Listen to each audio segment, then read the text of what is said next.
And we're live.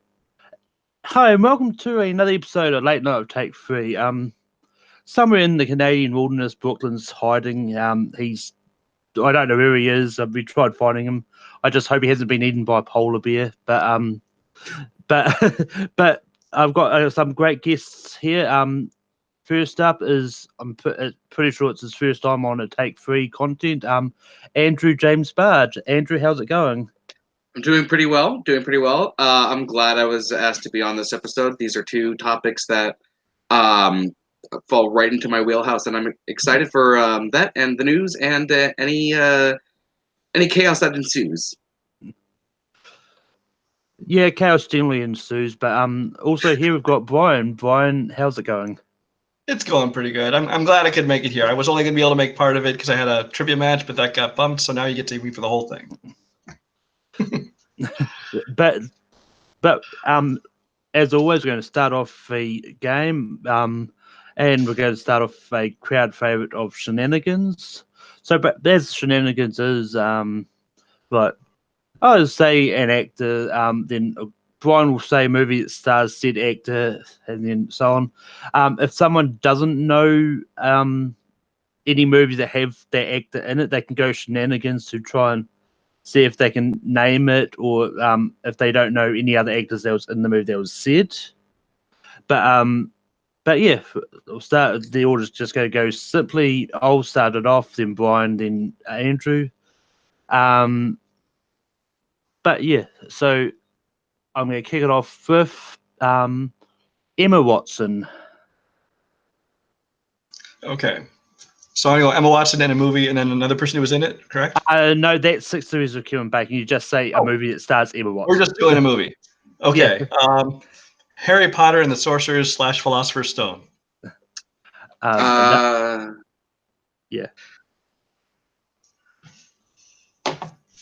Daniel Radcliffe. Swiss Army Men. Paul Dano. Love and Mercy. Oh, fuck. I want to say Paul Giamatti. Yep. Let's go with Straight Outta Compton.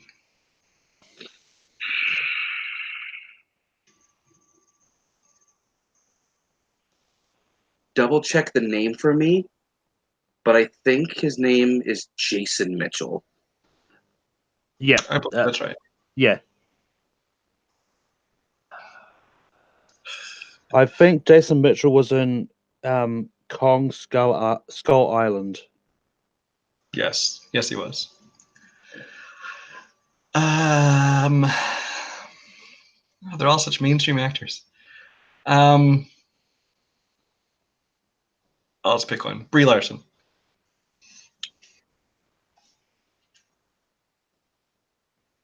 Trainwreck. Amy Schumer.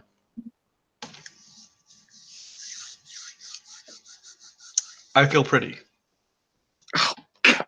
Shenanigans.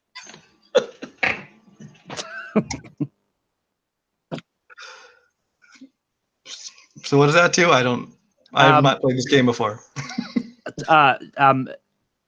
Whenever he says shenanigans, he's challenging you to see if you can name someone else from I Feel Pretty. Oh, I need to know someone else from it. Yes. Oh. That might have changed my answer then. You see, I Feel Pretty. Let me picture the movie.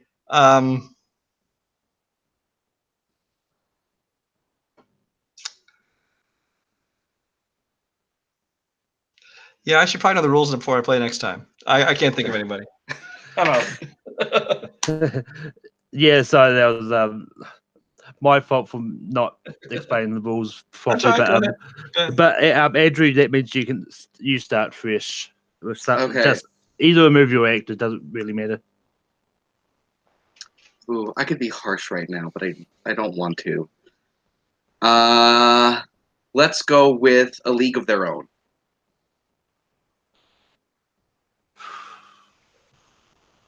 Tom Hanks?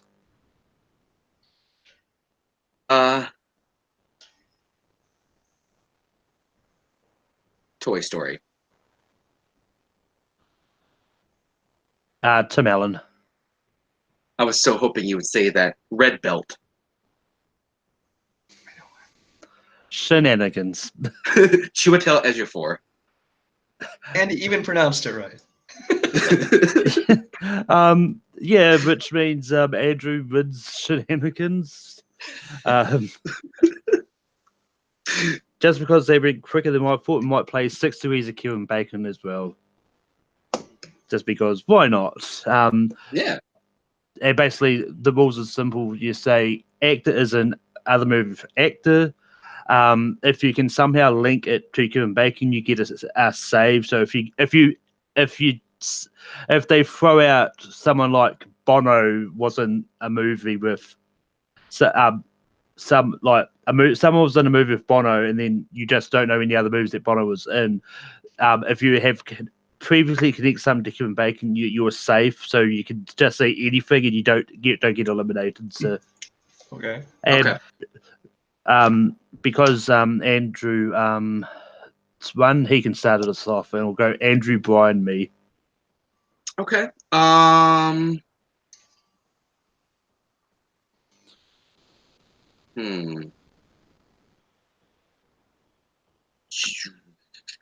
Gina Davis was with Brad Pitt in Thelma and Louise. Okay. Brad Pitt was with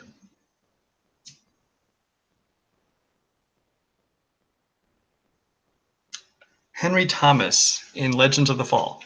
Ooh. Henry Thomas was in E.T. with Drew Barrymore. Drew Barrymore was in Donnie Darko with Jake Gyllenhaal.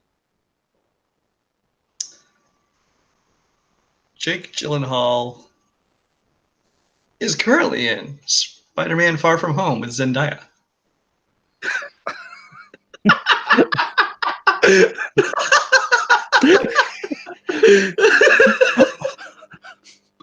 I will allow it, even though it was a cheat. Even though what? Even though it was low, it was a slight cheat because technically the movie's not out yet. It's out next week, but I can pick something else. oh no, that's why. Okay. Zendaya was in The Greatest Showman with Michelle Williams. Ooh. Michelle Williams was in Inside Llewyn Davis with Justin Timberlake. Okay. Justin Timberlake was in Friends with Benefits with Mila Kunis. Mila Kunis was in Ted with Sam Jones III. Oh. I hate you. Is there more than one answer to this?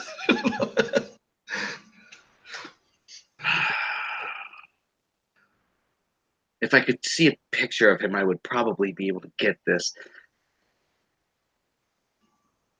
But I think I'm out. I can't think of anything with him. Flash. Oh, that is him. Oh God. But I mean, even if he did know the movie, he would have to know somebody else that was in that movie too. So. Oh, I know someone else who's in that movie. There's Max von Sydow. There's Ornella Mooney. That's it. Oh, of course.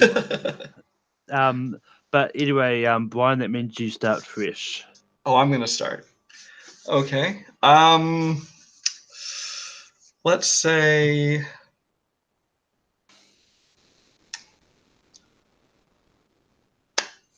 Let's just start on brand here. Alex Winter was in Bill and Ted's Excellent Adventure with Keanu Reeves.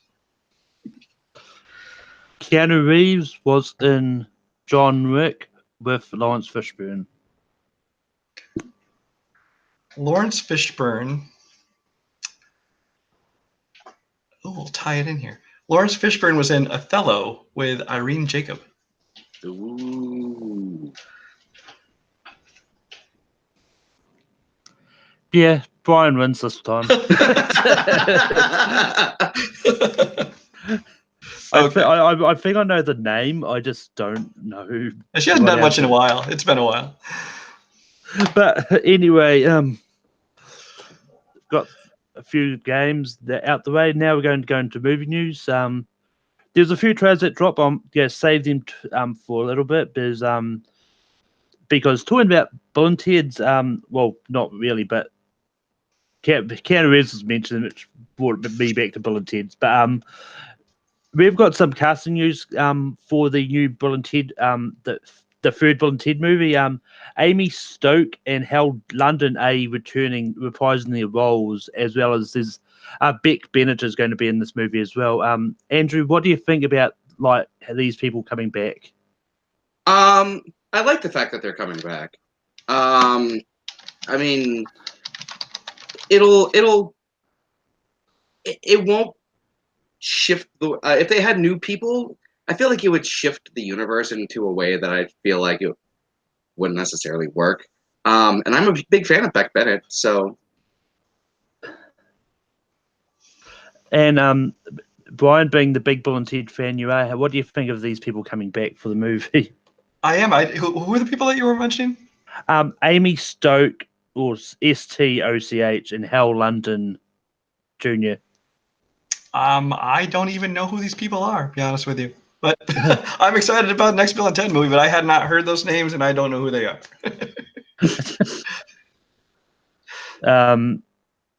Yeah, I mean, I'm the same. Like It's I see. It's Ted's dad and Missy. Oh, gotcha. Yeah, of course. Yeah. Sorry, I was bringing it up. I had not heard this casting news. Must just hit today. But I mean, I don't know how big a role they'll have, but it's always nice to have the same people back, you know. As long as they aren't just like shoehorned in for a forced cameo, which is a little annoying, but or doing it for just a paycheck. Yeah. Yeah, I mean, it's one of those ones like, I'm glad they're coming back. I mean, this is one Bill and Ted's Face the Music, I believe is what it's going to be called. It's one of those movies in which I'm glad it's being made so we can sort of revisit them, but then it's also one of those ones that if it's not done good, it could really hurt it as well. So, well, you know, I think it'll be okay because I mean, there are a lot of movies that they try and make a sequel to like 20 years later, and once in a while it works, but so many times it just does not work. But this one seems like more than just trying to cash in with another sequel. This I know from both guys over the years. This has been like a labor of love trying to get this thing made, both with the crew, like the director and writers and stuff, and with the cast especially. And I don't think they would do it if it wasn't something that they really felt was going to be a good movie, was going to continue the story well. And they took their time, to get the story right, and then they managed to get the funding, which I'm actually surprised it's getting a theatrical release. I thought for sure it would end up like a Netflix movie, but I'm happy it's coming out though. Yeah. I mean, yeah, it could be one of those ones like few movies that have come out this year already that is theatrically released in the States, but yet everywhere else gets it on Netflix because it happened to me for Isn't It Romantic and Shaft are both just straight to Netflix in New Zealand. So it's definitely interesting for why they would do that. But in other sort of casting news, which I actually thought was really interesting, Paul Rudd is going to be joining the cast of the new Ghostbusters movie that's coming out next year. And this is one that makes sense because, like, if they're going to go on brand like follow on from there, they're going to want some good comedic talent. Like they had Bill Murray, Dan Aykroyd, and all that in the originals, and which are coming back for these ones as well. But Paul Rudd's probably one of the up and coming in the comedy stars, so like it's kind of like passing torch as well in a way. But I don't know what his role is going to be, but it should be pretty interesting. Brian, what do you think about Paul Rudd joining Ghostbusters? Yeah, I just heard about this. A couple hours ago, I saw the article about it, and I am actually very excited about this. I mean, I like the idea of Jason Reitman coming and directing the new Ghostbusters movie, and supposedly the older cast is going to be in it in some kind of way. I don't know how big a role or how small a role they'll have, but they'll be in it as the original characters. But Paul Rudd, not only is he, a great comedic actor, but I think his style of comedy and sensibilities fit really well with the Ghostbusters brand. He kind of with that, Bill Murray and like Harold Ramis and Dan Aykroyd. I think he fits well that same kind of comedy. So. And Andrew, what do you think about Paul Rudd joining Ghostbusters? I'm just hearing about this, but I really like this. Paul Rudd is one of my favorite actors working today. I think he's incredibly underrated. And you're right. I think the style of comedy that he usually brings to a movie is, I think, one that fits absolutely perfect with both the director's style and the past couple of Ghostbuster movies. I think it's a good fit. I'm actually really excited to see what his character is going to be. Yeah. And a lot of people are saying Ghostbusters 2020 is a cash grab, but in this next bit of news, which probably is a cash grab, for some reason they're making a movie about the character of Hello Kitty. I don't know if any of you care about this, but Brian, would you have any interest in a Hello Kitty movie? I do not have any interest in Hello Kitty movie. However, I'm not surprised they're making it. I mean, Hello Kitty actually has a big following. Not as much in the U.S., but even in the U.S., there's still a big following for it. I'm obviously not their target audience, so I have zero interest in this movie. But for the people who are into that, more power to them. And Andrew, are you going to be first in line for the Hello Kitty movie? I already bought my tickets. Someone gave me an original draft of the script. I have it hung up on my wall right over there. No. Yeah, I mean, like as well said, like we're not target audience, but but I mean, this is one that a lot of people could probably consider a cash grab because of how big Hello Kitty is. Then again, it's also one of those ones that makes sense. But yeah, I've been hearing talks of this movie for actually years. I know people who work in Hollywood, and I've heard rumors of this for years. I will say it might be a little too late. I mean, Hello Kitty still has its fans and followings, but I think it would have been bigger years ago. Yeah. But also, this is one that I found really interesting. But both Aaron Paul and Bryan Cranston recently on the Instagram put up a picture of two donkeys, possibly and with the word soon. So they're possibly hinting that maybe they're both definitely coming back. I mean, from what I've heard, it's going to be following Jesse, this Breaking Bad movie. But Bryan Cranston, I believe, was dead at the end of it. I've never seen it. But what do you think about this potential Breaking Bad news, Andrew? I'm gonna be honest. I tried watching the show, and while I could appreciate it and understand why it had such a massive following, it just wasn't for me.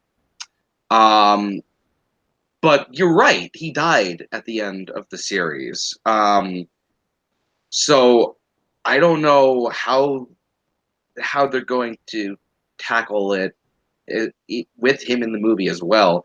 I'll definitely be interested, and I'll definitely keep up with what's going on. But I don't know. Brian, were you a big fan of Breaking Bad, and what do you think about sort of this? Spoilers, Andrew. He dies? What? Oh, no. Malcolm started it.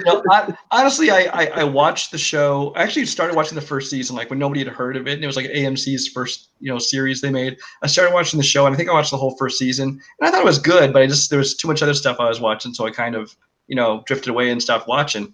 But then a couple seasons later, everyone's talking about how great the show is. So you got to watch this show. So I finally went back and started watching it again, and I watched. I don't even think I ever completely finished the series. I watched a few more seasons. And then I skipped and watched like the last couple episodes because I heard it was ending.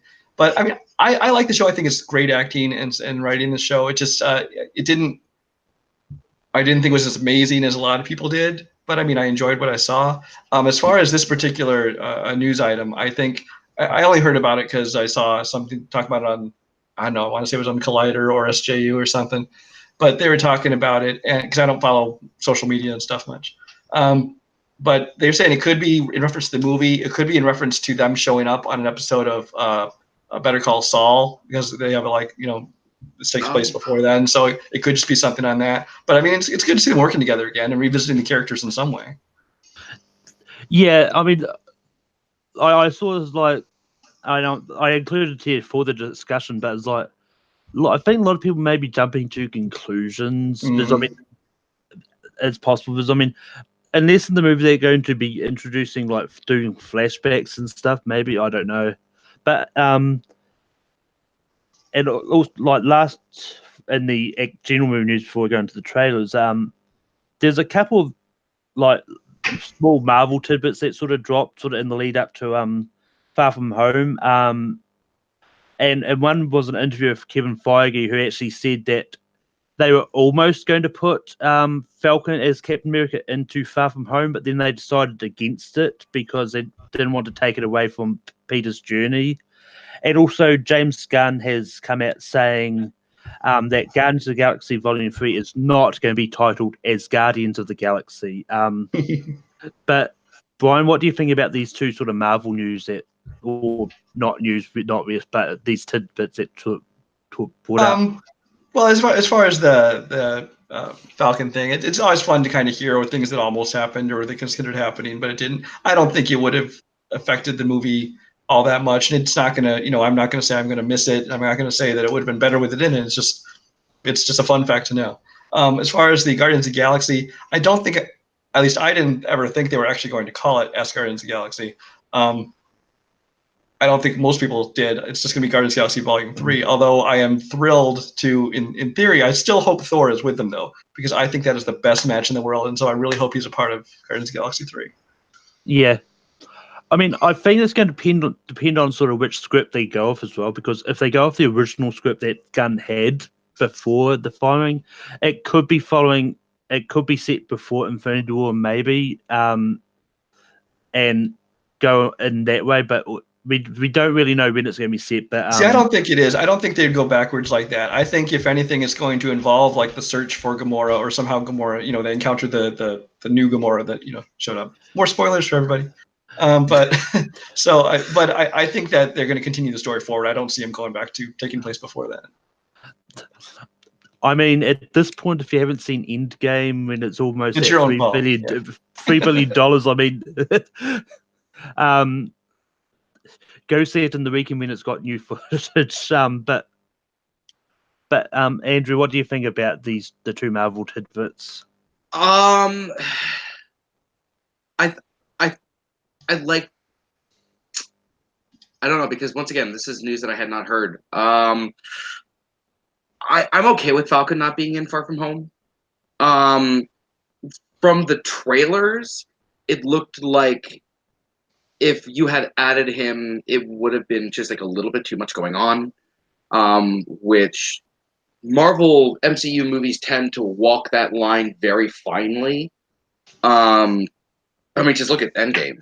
As for as Guardians of the Galaxy, I'm gonna be honest. I'm not as big of a fan of the Guardians of the Galaxy franchise as other people are. I know that's sacrilege to say. I think they're good movies, but I don't think they're as great. So yeah, as Guardians of the Galaxy, funny title, but Guardians of the Galaxy 3. It doesn't matter what you call it to me. Yeah, I think they're probably going to keep on brand and just go Guardians Volume 3. And I mean, like for me with the Falcon bit, I'm fine with that because Falcon does have his series coming for Disney Plus, and I've always thought that series is probably going to end with him being shown as Captain America in the end. So I do think that series is more to show the lead up, and if they showed in Far From Home before the series, then it's going to take away from that series as well. But Jonathan Peck has just dropped in something that I missed him when I was looking up the news. But apparently Henry Cavill has been cast as Sherlock Holmes in a movie called Enola Holmes that with Millie Bobby Brown. So Andrew, what do you think of Henry Cavill as Sherlock Holmes? I actually am very intrigued. Um, I'm not going to say that it's necessarily the best pick I could have thought of, but it's definitely a pick that I'm very curious about. Yeah, I want to see where that goes because I like Henry Cavill as an actor. I think he's a pretty good actor, despite how he did in the Man of Steel franchise. Um, and Brian, what do you think of Henry Cavill as Sherlock Holmes? You know, I don't think Henry Cavill gets enough credit. I really enjoy him as an actor, and while I enjoyed Man of Steel and the other DC movies, not so much, but I always thought he did a good job. But in the stuff that he has done outside of DC, whether it be Man from U.N.C.L.E. or especially in Mission Impossible, I was actually kind of hoping that his character would be the one to take Mission Impossible forward, like once uh, Tom Cruise left, but clearly that's not going to happen.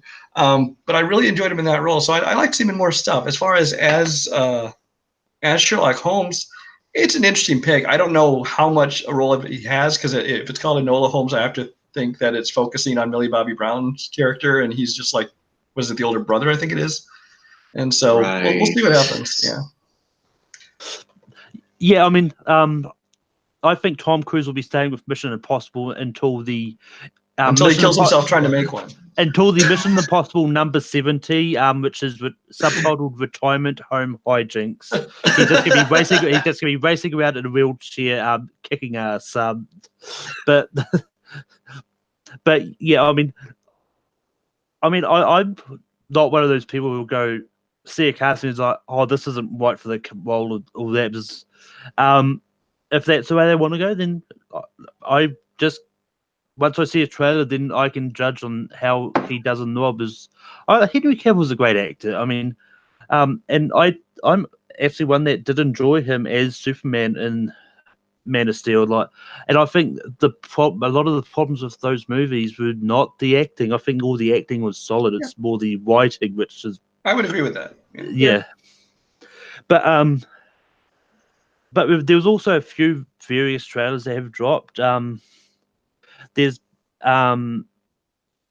we've got 5 trailers that had dropped, and one is for a movie that a lot of people thought was not going to happen anymore after the Harvey Weinstein situation, and that's the current war, which is about Edison, Westinghouse, and Tesla fighting for electricity. I don't know much about their actual story, but that's just it's just what I know about the movie. But also, we've got the Charlie's Angels reboot, which finally got a trailer.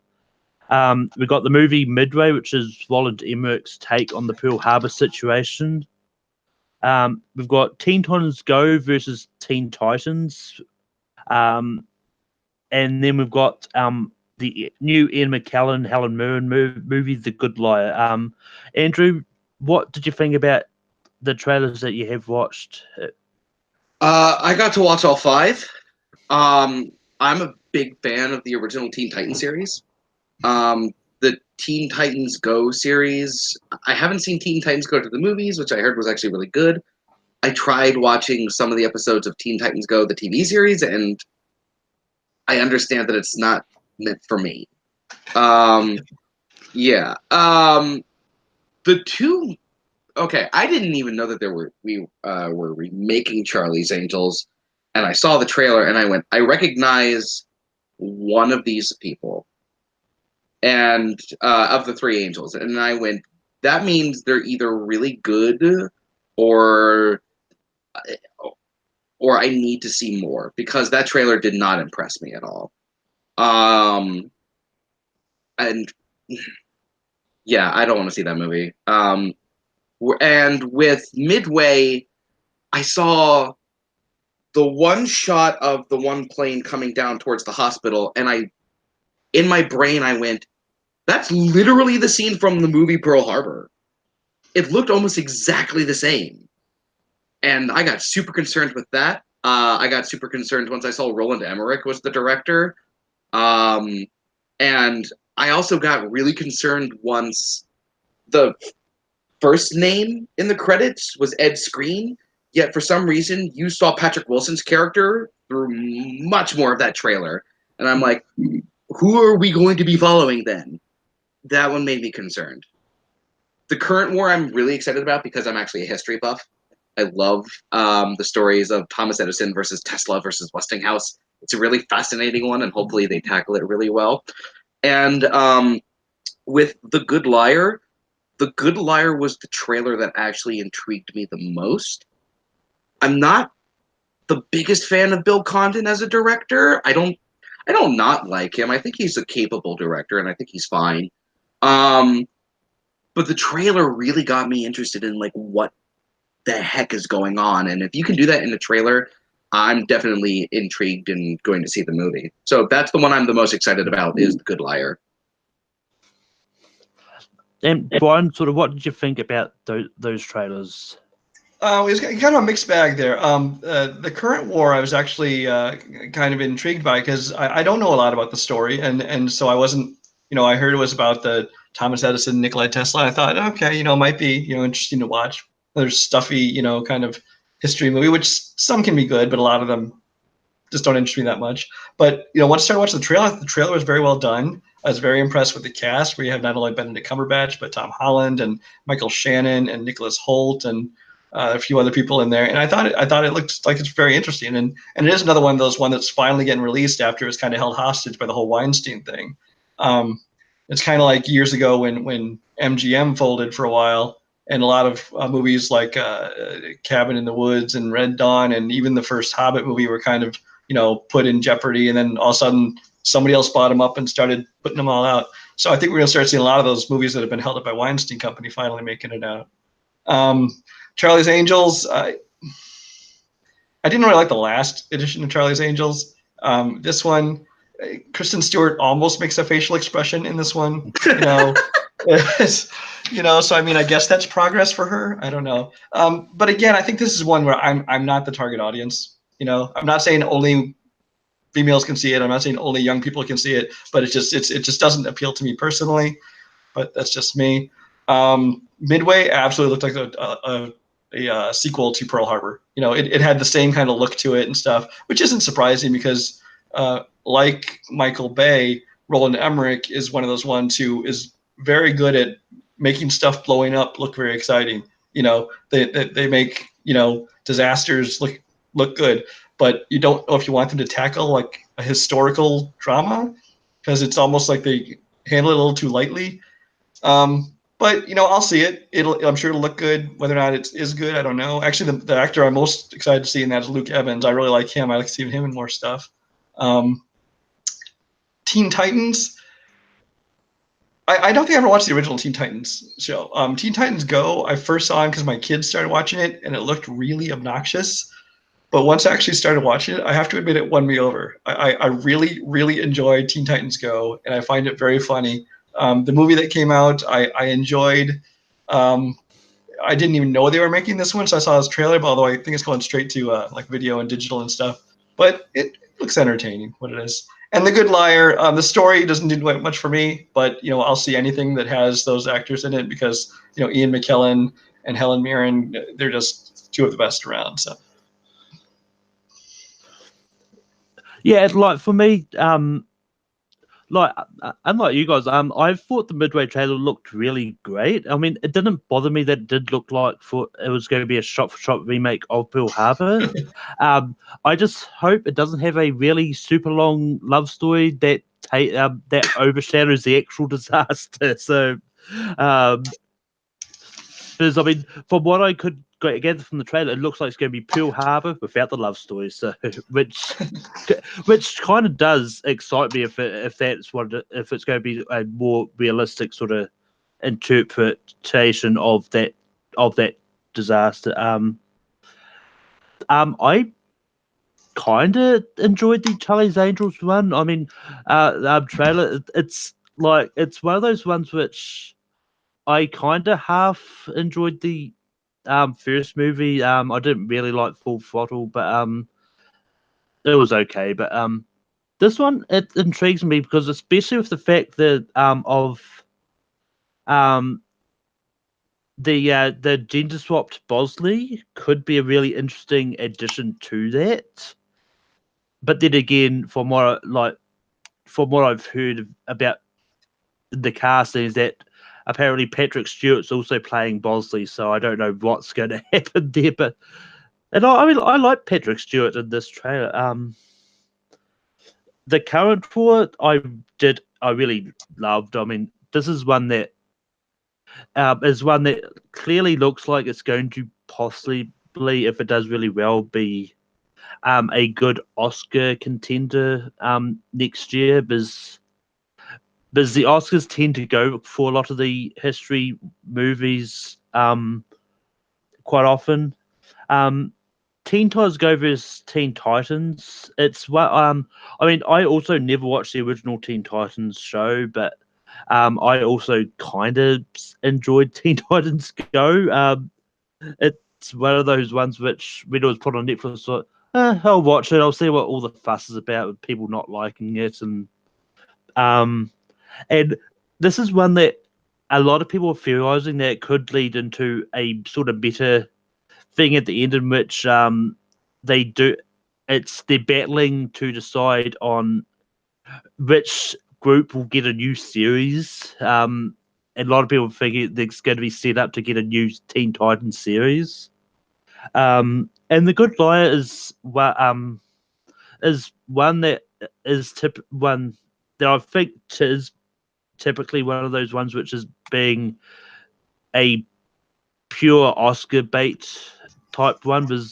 But you got Ian McKellen and Helen Mirren, both people big stars in this big dramatic thing. It's like, you kind of feel they do want to try and get them an Oscar, or another one at least, but for Helen Mirren's case. But yeah, now time to move on to the next thing we're going to talk about. And it's the first of our main topics, and it's Beatles.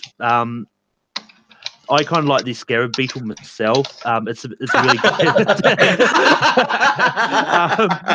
God darn it!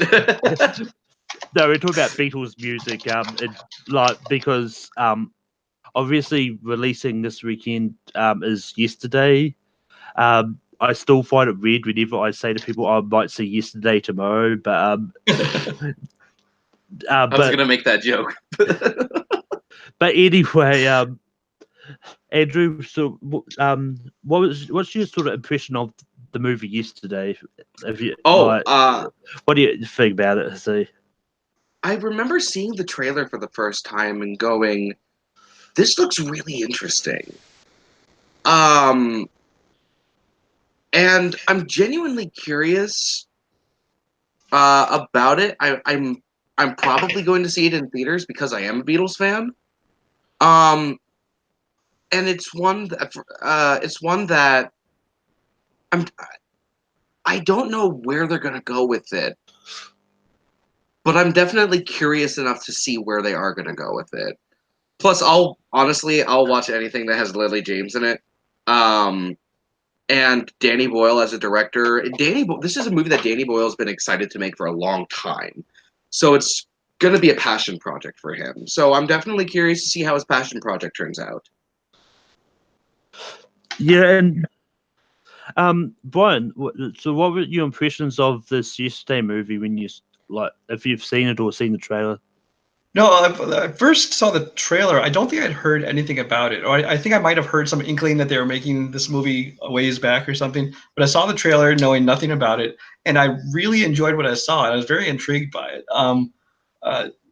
The concept of it I thought was kind of clever and fun. It does feel like maybe just a maybe a little bit longer version of an episode of Black Mirror or Twilight Zone or something like that. But it's still intriguing. I do think I see where they're probably going to go with it. The whole crisis of conscience and how he feels about taking credit for their work and stuff. But we'll see if I'm right about that. And like he said, I will watch Lily James in anything because I got a little bit of crush on her. Yeah. I actually was originally going to see the movie tonight, but then I had my trivia match I was going to do, so I couldn't do it. So I had to tell the friends to go without me. and then they canceled that. But you guys went out because I'm here instead, so I'm gonna have to see it tomorrow.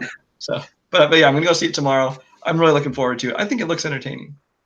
The one thing I want to say is that I am praying that this doesn't end in the whole it was all a dream kind of thing. That's the one way that this movie could be completely ruined for me. Yeah. Yeah. With Danny Yeah. Boyle doesn't tend to do things the way that, in very cliched Right. ways, so I'm hoping that's not the case. But yeah, I mean, this is one that like had no idea what to expect. It was like because I remember a while back, I think Danny Boyle just said he was looking at making a musical drama with Beatles music in it. I did not like, so when that first announcement was made, it was like, I had no idea what to expect. Because Across the and universe too. Across the honestly, Tuniverse. You're welcome. Good night, folks.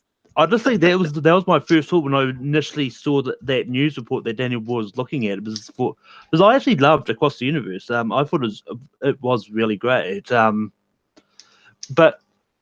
when I saw the trailer for yesterday, I was like, this is a really interesting sort of premise and something that has never really been tackled before. Is like, what would happen if a band's music was just erased from existence? And I think this could, if this does well enough to maybe get a sequel in that, I really hope they. I mean, not so much a sequel as they just redo the Beatles music again, but a sequel is in a kind of like an anthology style thing in which it's a new musical artist that has the music erased and someone else a new singer-songwriter sort of takes the reins. So if they do go that way, is there any artist that you think has a good enough sort of back catalogue of songs that you think would make for a movie similar to Yesterday? Well, there were artists whose music I'd like to see disappear.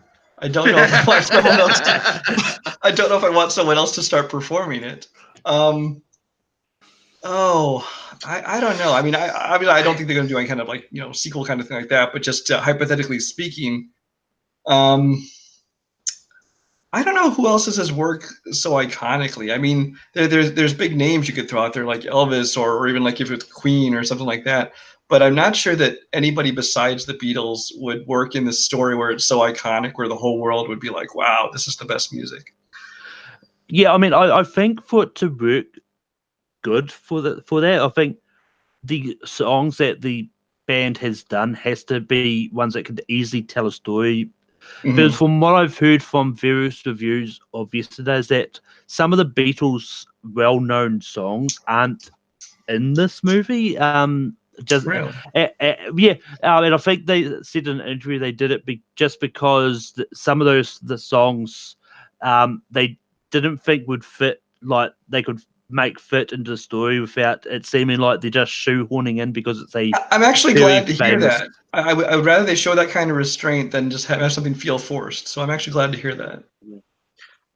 I think that I was gonna say Bruce Springsteen, but they're already releasing "Blinded by the Light" this year.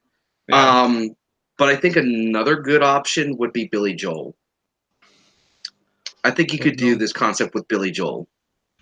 Or even not just this concept, but I could see them doing a movie using the music of Billy Joel, which I think that there might actually be some kind of stage production out there. Yeah, Moving Out. Moving out, yeah. which I haven't seen, but I could see them putting a story to Billy Joel songs. Yeah. Oh, I mean, be it one. I kind of would like to see what they would do for if they did a movie version of Moving Out.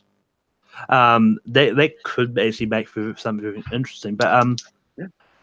Brian, I know you said you're not the biggest Beatles fan in there, but what kind do you have any favorite songs of the Beatles? Well, just to clarify, I don't dislike the Beatles at all. I really Yeah, no, enjoy Beatles music. I'm not a big music guy. I'm more of a movie guy, so I'm not very knowledgeable about deep catalogs, things like that. So most of the stuff I know from the Beatles is the more popular, more mainstream stuff. I don't know that I have even any favorite songs. I mean, I do. Some of their more like upbeat poppy stuff, the twist and shout things like that, are interesting. But I'm not as attracted to those just because they're just like the boy band songs of their time. A lot of those kinds of things. But then when you get into some of the deeper stuff, when you get to the more I don't want to say dramatic. It's the word. Stuff like yesterday, stuff like that. I really enjoy a lot of their more mellow songs, actually. And Andrew, do you have any favorite Billy Joel songs? Beatles songs. Oh well, Billy Joel. Let's see. I really love Summer Highland Falls, Allentown, but the Beatles. If you can't tell, I am a Beatles fan. And some of my favorite songs by them are they're also the more. I used to be a huge fan of like the early Beatles. I used to like early Beatles more than later Beatles, but now I'm kind of in a spot where it all kind of falls in my wheelhouse. But songs like "Yesterday" is my favorite Beatles song. Then there's "Something," which I think is one of the most beautiful songs ever written. "Here, There, and Everywhere," "In My Life," "A Day in the Life," "Here Comes the Sun."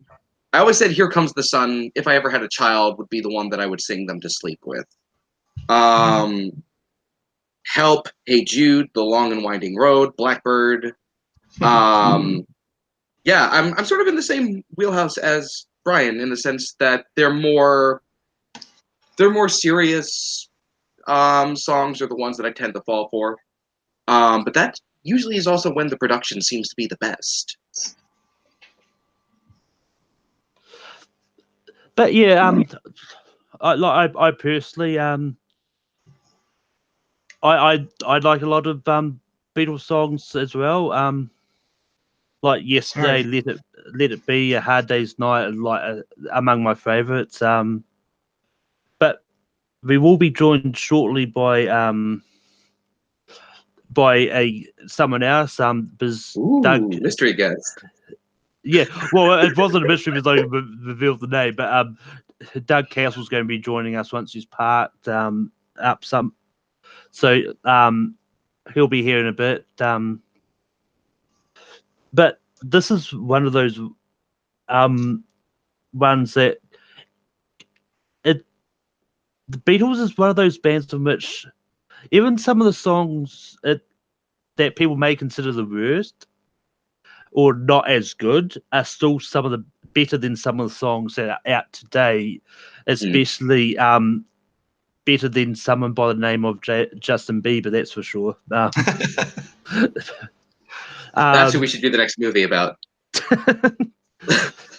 Well, just erases music from existence, and that's just the end of it. The end. It's a 5-minute movie. There you go. And there was much all the rejoicing. Oscars.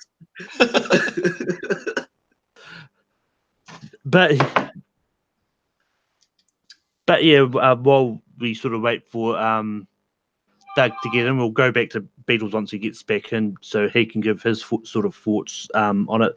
Because he's actually just been to see yesterday, which is why he couldn't be here at the start. So, but we go. The other bit of the topic that I've sort of got there is which is why I couldn't decide which one to do for late night this week. So I thought, well, fuck it, we'll do both. But there's a movie called Ophelia coming out, which I believe is Hamlet through the eyes of Ophelia, which I thought was a very interesting twist on that story. It's got Daisy Ridley playing Ophelia in it.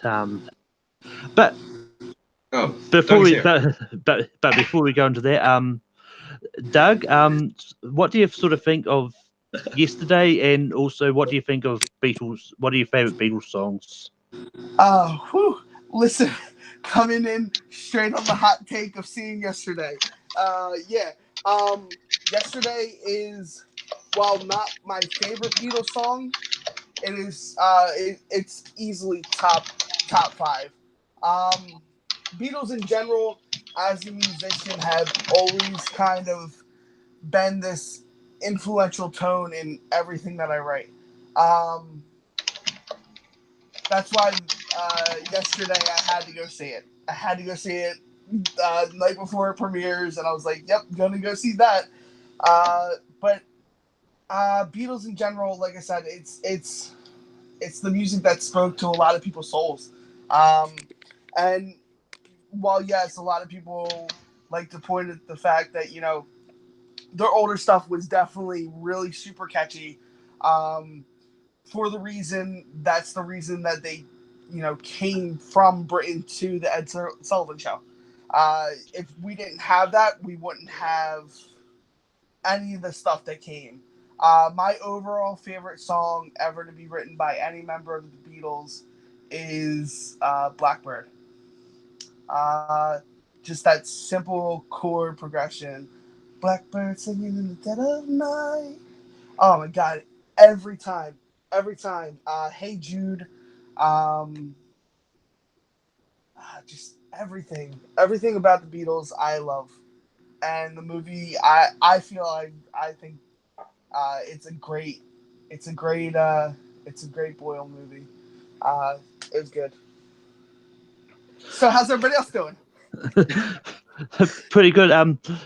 We just did a before we just did a hypothetical situation. If they were to do a sequel in which they raced another artist's songs out of existence, which artist would you sort of want and someone to redo? Okay, so I'll go and I'll stay away from the spoilers for the movie. Um, uh, if I was to do another artist like serious, just taken out, and you know what I would love to see? I would love to see someone take on Elvis. Elvis's entire catalog completely wiped. Are you kidding me? Oh my god. That all right, a lot of people are like, or like if you wanted to go even like someone who was controversial at the time because he mixed gospel music with selling your soul to the devil. Ray Charles. Imagine that collection being completely wiped. That'd be an interesting one. But yeah, no. I would probably do like Elvis or Ray. If one of those were completely wiped and somebody just boom came out, but when you're doing that, a lot of the problems come into the fact of how influential their music was. So while yes, I love this movie and I took it for very much what a face value was, but if we didn't have the Beatles, we wouldn't have Ed Sheeran. We wouldn't have we wouldn't have Coldplay. We wouldn't have the British bands that came over during the British invasion. It all kicked off. We wouldn't have nearly as good as the Beach Boys. The Beach Boys only got better because Brian was in a competition with the Beatles at the time, and Mm-hmm. it's very much that. And I feel the very much saying competition breeds inventiveness because without that Beatles album, I'm sorry, that Beach Boy album. Why am I forgetting what? Pet Sounds? Pet Sounds. Without Pet Sounds, we would have gotten no Imagine. We would have gotten no. We would have gotten no Blackbird. That's when the sound just started to kind of like break down with each other. So like it's definitely an interesting concept, but yeah, there would have been a lot more wrong with wrong with the world. I mean, it wouldn't be a bad thing if we never had Coldplay. I mean, we could do about there. Oh. Oh man. Oh, you're hurting my soul right now. Coldplay's Like, first 3 albums are fantastic. First super 4. I'm sorry, solid. first 4. Clocks is one of my all-time favorite songs by them. The Scientists, Fix You, Viva La and I know Vida. those are really popular songs, but they're popular for a reason. And they're just like they certain speak like because I didn't. I've played music and I've listened to music, but like a lot of my music comes from TV shows that I watch. Like Scrubs, Keep. You got. I'm gonna probably be shamed, but I used to watch the OC. That's where I found out about Imogen Heap. I was like, what? Yes, give me more of that band. But a lot of like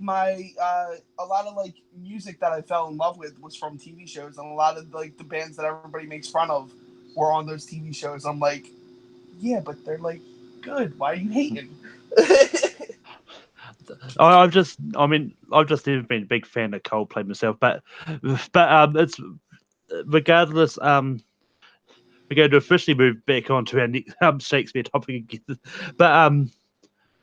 but yeah, also coming out this weekend is Ophelia, which is Hamlet told through the eyes of Ophelia, which is played by Daisy Ridley, I believe. I know she's in the movie, Yep. but so and.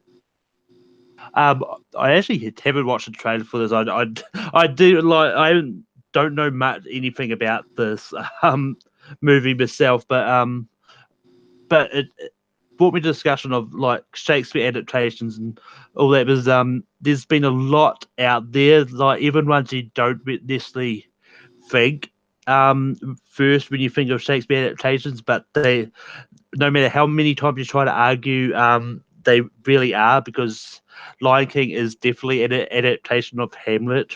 Oh, it's definitely. I mean, you can try and argue that it's not, all you want. It really is. I mean, there's nothing there, but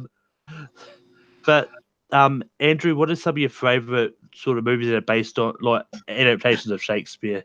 While I was doing research for this, I realized that I haven't seen as many as I thought I had. But some of my ones that are actually the plays themselves, in movie adaptation, I really like Richard III, the one with Ian McKellen. That's a really good one. The Kenneth Branagh version, the 1993 version of Much Ado About Nothing, which, yeah, Keanu Reeves as Don John doing Shakespeare, it doesn't necessarily work, but it's also not awful. Plus, the rest of the cast makes up for that, and that's my favorite Shakespeare play. And I've seen the Zeffirelli versions of Romeo and Juliet and Taming of the Shrew, which are also both good. But then you get into the ones like 10 Things I Hate About You, which is Taming of the Shrew, which is a really good one. You also get Rosencrantz and Guildenstern Are Dead, which is such a fun movie. It's, I think, Tim Roth and Gary Oldman. And if you know the story of Hamlet, there are these two like really small characters that appear very, very briefly, and then we find out that they're dead at the end of Hamlet. So it's sort of like Ophelia, where you see the entire story happening through their eyes. That's a lot of fun. I highly recommend watching that. And the you brought up The Lion King already. She's the Man. That's Twelfth Night. Kiss Me Kate is musical. It's Taming of the Shrew, where they're doing Taming of the Shrew, but the story of Taming of the Shrew is happening with some of the actors. It's a lot of fun. But my favorite one, absolutely, of all time, is also my number 3 movie of all time. It's also my favorite movie musical of all time, and that is West Side Story. That's one of the best adaptations of a Shakespeare show I've ever seen. Yeah, I mean, like, I really liked the picture that came out last week, of Spielberg's version of the story. Like, it does look like it's looking really interesting. I mean, until they release a trailer, I can't judge it too much. But I need that trailer. yeah. But Brian, so what are some of your favorite Shakespeare adaptations? I almost wish we were doing this like a rank them, because you almost want to comment on every single one that somebody mentions. But I'll try to keep it to some of my favorites. Much Ado About Nothing is probably one of my favorite stories as well. Kenneth Branagh's 1993 version, with Keanu scowling through the whole thing. Probably the one that kind of introduced me to Kenneth Branagh. I hadn't seen Henry V yet. I later went back and watched that. But that was the first of the Kenneth Branaghs that I saw. I really enjoyed that. But I actually really loved Joss Whedon's version of Much Ado About Nothing, which it's kind of it's updated in modern times, but it still uses the original Shakespearean dialogue. But it worked so well because I mean the actors made it all work, and I really enjoyed that story a lot. It was probably one of my favorite movies of that year. Beyond that, Romeo and Juliet. Baz Luhrmann is a very acquired taste. You love him or you hate him. A lot of people don't like him, and I understand people that don't like him because he's got a certain style to him. But I really loved his version of Romeo and Juliet with Leonardo DiCaprio and Claire Danes. A lot of the other ones have already been mentioned. Lion King was absolutely Hamlet, but they don't even hide the fact that it was Hamlet. The makers will admit to you that it is the story of Hamlet. There was even a Lion King 1.5, which followed Timon and Pumbaa. It was basically Rosencrantz and Guildenstern are dead. It did the same thing. It weaved in and out to the main story. It took place concurrently. Which, by the way, Rosencrantz and Guildenstern are dead. If I had to pick my number one favorite Shakespeare connected story, that would probably be it because it's so well written by Tom Stoppard and the acting is top notch in that. Strange Brew is another Hamlet story. The story is Hamlet and Strange Brew, and that is hilarious. So if you haven't seen that, check that out. He already mentioned West Side Story. Trying to think of what else hasn't been mentioned. There's so many I like. I mean, I actually like the 1990 Hamlet. I like Twelfth Night with Helena Bonham Carter. I didn't know that one. One that doesn't get which one? The 12th Night Helena Bonham Carter. I didn't know that one was a thing. Oh yeah, it was 1996, I believe, somewhere around there. And that was it's actually a very good version of that one. I saw that one. And one that I think that a lot of people haven't heard of because it never hit theaters and that, but it was an HBO movie. They did a version. It's Kenneth Branagh again. Did As You Like It, except he updated it to like 19th century Japan. And I had never even was not familiar with the play before I saw that one. And I very much enjoy the story. It's very much just one of Shakespeare's kind of lighter comedies for the most part. But I thought Bryce Dallas Howard was absolutely charming in it. It had Kevin Kline. It had David Oyelowo, I think is how you pronounce it. Who else was in that? Oh, Brian Blessed, of course, one of Kenneth Branagh's staples. And then the last one, which I like as far as the more updated ones, there's one called Get Over It with Kirsten Dunst and Ben Foster. It's a high school comedy, and they're putting on a production of I'm just blanking out here, Midsummer Night's Dream, but it also the events of the story are also mirroring that same story, and I thought that was a fun movie. I mean, it gets overlooked because it's just people think it's another teen comedy, but I enjoyed that one. And then there are plenty of other Shakespeare ones I love, but I'll leave it at that. Doug, is there any thing you like in Shakespeare adaptations? So there's a few out there. The one Brian mentioned, Get Over It. I actually really enjoy because Ben Foster. It's a very young Ben Foster before he gets super serious, and he's great in the role. That opening musical number, come on! Oh my God, it's so good. It's so good. It's such a guilty pleasure, but at the same time, it's so good. West Side Story, obviously. I want to just touch on this real quick. West Side Story, I remember seeing West Side Story in 4th grade and being in choir and having to listen to the girls sing Maria's parts. And I was like, listen, you're something. But to go over some that I really love and genuinely have really tied connections to a lot of his source material. I loved Warm Bodies when it came out, and that's very much a Romeo and Juliet story, without the obviously dying at the end. But it's very much star-crossed lovers, and being able to make it out. I guess it's a little different, but it definitely holds true. Othello, the Lawrence Fishburne Othello is fantastic. And then going off of Othello, a lot of people don't like this movie, but some do like this movie. I like this movie because I grew up in the era that it came out, and I was in love with Julia Stiles at the time. That is a great movie. I don't care what anybody says. Shade me all you want. And then this is a throwback, but I remember watching this movie and being like, I was like, this is such a good story. and I think I had to have been like maybe 8 or 9, and didn't understand the complexity of the story at the time. But the comedy was just great, and it's just one of the guys, and it's an adaptation of Twelfth Night, and I still to this day go back and watch that movie every now and then. The scene when she's in the shower and she's like trying to figure out how to stop everybody from seeing all her parts. It's great. It's just gold. But yeah, I mean, those are the ones that I basically quickly looked up just to remember a few things. But yeah. Two lesser known ones I want to throw out there just because I think they're worth seeing. They're probably not some of my favorites, but I do enjoy them. A lot of people haven't seen them. So I would recommend at least checking them out. There's there's a version of Twelfth Night which starred Chiwetel Ejiofor and Parminder Nagra, who you might know from Bend It Like Beckham, and she was on ER for a while. That was I think it was a British TV version, but that one's very good. And there's one I don't know how you pronounce it properly, Coriolanus with Ralph Fiennes and Gerard Butler. It was another one where it was a very different take on it, but I enjoyed what they did with it. It was kind of a cool experiment. Yeah, that was a good take on that story. Yeah, I mean, now I'm happy the curses are going last in these discussions, and that's I think of ones that haven't been said. But I mean, one that I really enjoyed, and I'm probably going to get shamed for this one, is Romeo and Juliet.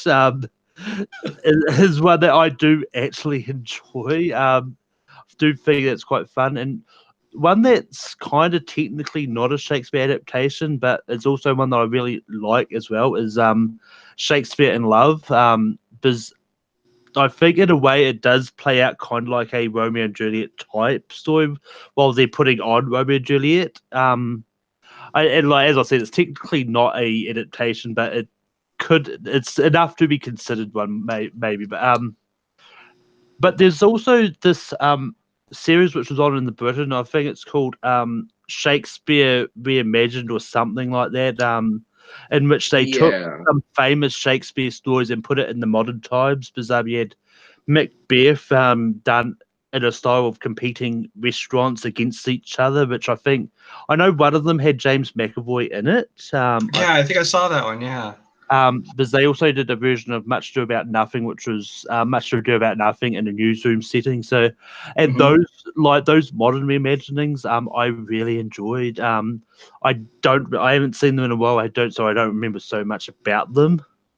But it's always interesting when you see what they can do with Shakespeare these days. Like some people want to just take a story and do the traditional route of just adapting them like word by word, but then you got the ones that like want to take a different tact with what they're doing with Ophelia and 10 things Rosencrantz Girls started like doing a different thing.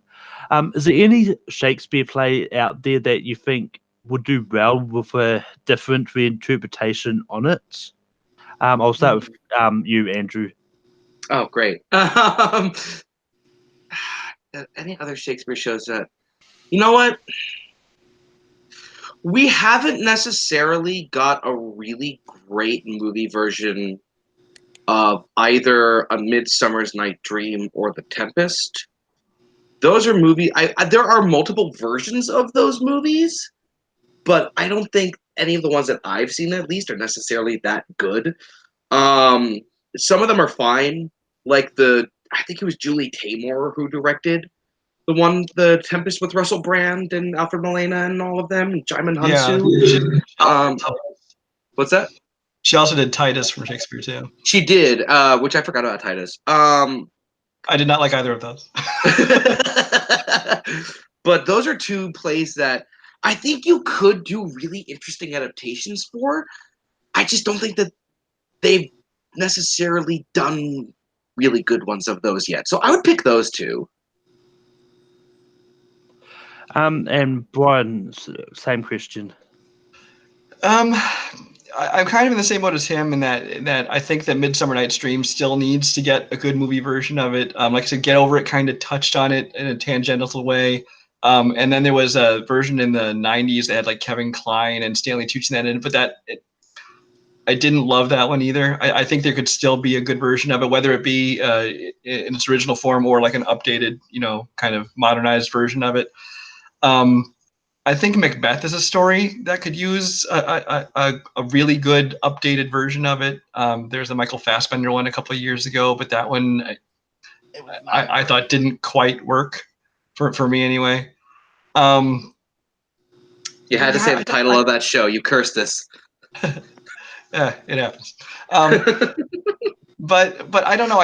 Most of his best ones, I think, have been done. I think that a lot of them could be done again. I think that his stories, especially if you adapt them to something different, I think like Hamlet has been done how many times, but they keep finding new ways to do it, whether it be direct adaptations. What's that? I said Benedict Cumberbatch's coming back for a Phantom of that. Yeah, so there's that one, and then of course, like we already talked about, Lion King and Strange Brew, and now there's Ophelia and Rosencrantz and Guildenstern. There are so many things you can do with his stories that I think you can do additional versions of them, but I don't know if there's any of them left that I think just need a new version of it that have not been done. I mean, Yeah.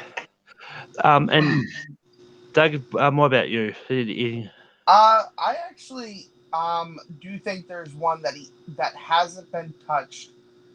That needs a modern day, not an adaptation, but maybe just bringing it out, and that's Julius Caesar. Julius Caesar. I think that's right for the picking. I think that right now can be a great movie. Just a great movie. Could you imagine if we took the time to go back to Rome and actually did Shakespeare's story? Like, the quotes in that book alone are ridiculous. Yeah, that would be my pick.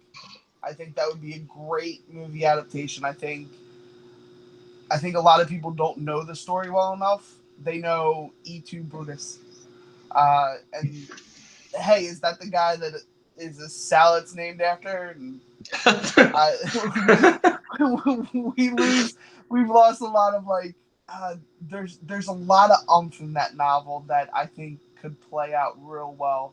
And then, who knows, maybe it'll expand itself and we'll get a Mark Antony and Cleopatra story again that's for the modern age. Shakespeare's cinematic universe. Let's get it. Yes, I'm all for it. Let's do it. Let's do it. We're pitching it now, guys. We're pitching it now. But yeah, for me, this is, I was thinking about this. There's a lot of ways I could take, because and I actually forgot about the Midsummer's Night's Dream movie that was made in the 90s, but I actually didn't mind it that much. I didn't hate it. I just thought it was not awful. nearly as good as it could be done. But something I think could be an interesting movie that would be an interesting take on Romeo and Juliet is a movie that is seen through Friar Lawrence's eyes, and see sort of what he was doing while all the events of Romeo and Juliet were taking place. And I mean, some people may think that won't be interesting, but I think it could be really interesting to sort of see sort of how he deals with when these teens sort of come to him for help, and sort of see sort of why he sort of does what he does and helps them. And because I think that's something that isn't overly explained in the play. I think it's touched upon, but I think that could make for an interesting movie if you wanted to do a new take to Romeo and Juliet. Because, I mean, how many more times can we see this? Two people from alongside the tracks have to fall in love. That's probably Romeo and Juliet's probably been the one. I would say every year. I would say every year we're going to see something like that. Lion King 2. I was going to say Lion King did all three. Yeah, Lion King 2 is Romeo and Juliet. It's true. So maybe Lion King 3 will be Midsummer Night's Dream. Who knows? That would be interesting. How are they going to turn? Are they going to turn Timon into a donkey? Yes, they are, and have Seth Rogen play him. I mean, it probably wouldn't work because Seth Rogen is playing Pumbaa, so have him suddenly turn into Timon as a donkey could be really bizarre. Wait, weren't you just? Yeah, yep. But I just thought of Troilus and Cressida. That would also be a good one. oh yes, I mean that's one I'm not overly familiar with, but I think wasn't that done as a James Frank? No, that's Tristan and Isolde. Never mind. But it looks like we've reached the end because I've run out of topics. But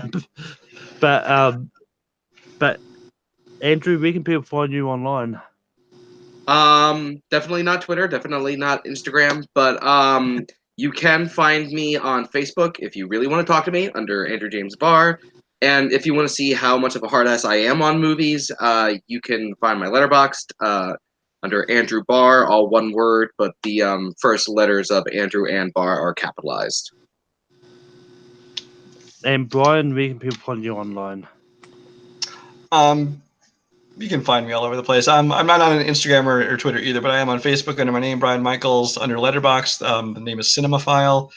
If you are here in these groups and leagues, you'll find me all over Multiplex, where I'm kind of one of the heads of Movie Warzone.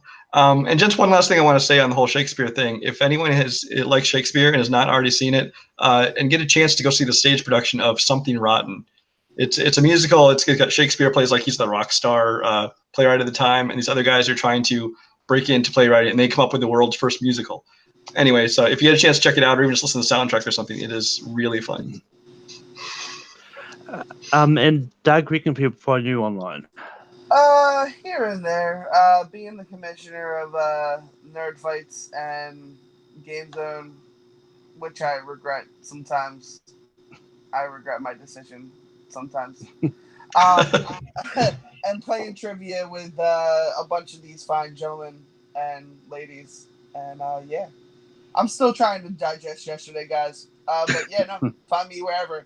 Doug Castle. That's yeah, pretty simple. Hey, you can find me on Take Few Productions hosting Rankin every Sunday night. This week is Top 12 Part 3s in movies, which is going to be a really interesting list. You can also find me hosting Formula Random every Tuesday. And this week is Jeff Fayu versus Jeremy Adams in a Samuel L. Jackson / John Travolta match.